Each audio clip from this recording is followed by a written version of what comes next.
Penjualan berbagai macam kue dan makanan di Pasar Cinde, Palembang mengalami peningkatan sekitar 10 hingga 15% menjelang perayaan Tahun Baru Imlek 2023 ini.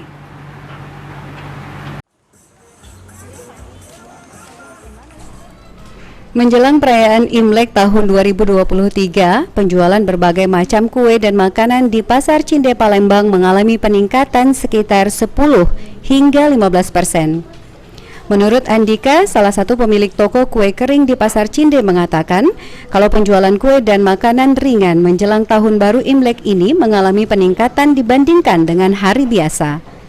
Menurut Andika, mereka menjual berbagai macam kue kering, permen, kerupuk, kemplang, serta kue basah.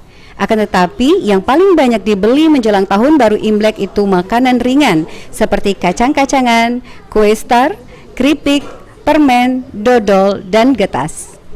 Penjualan mulai mengalami peningkatan sejak dari hari Minggu lalu, dan sekarang ini masih beberapa hari lagi menjelang Tahun Baru Imlek. Harga getas Rp80.000 per kilogram, kemudian kue kering seperti kue star dan kue kering keju Rp25.000 per kilogram.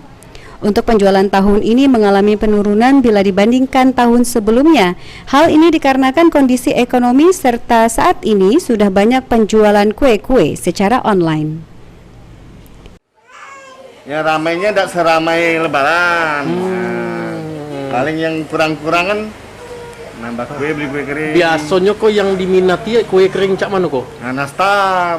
Nastar Ya, oh yang untuk Imlek. Iya biasa. Oh, Imlek nastar, kan. selain nastar apa lagi kok? Banyak kue-kue lainnya kayak kue apa? Kue keju apa? Keju, Tak keju gitu kue ya. keju. Sama kue-kue loyang juga. Kasih paling meningkat dikit ya dari hari Meningkat biasa dikit. ya. Meningkat dikit itu maksudnya Soalnya cak mana banyak. kok? Kalau penjualan hari biasa kan tidak terlalu rame. Tak perlu kami Mungkin itu. ramenya rame sedikit. Tapi kebanyakan hari Imlek ini. Berdasarkan pantauan di Pasar Cinde, kue keranjang juga sudah mulai dijual menjelang Tahun Baru Imlek 2023. Ada yang dibungkus dengan plastik dan daun pisang. Aji Delia, PAL TV.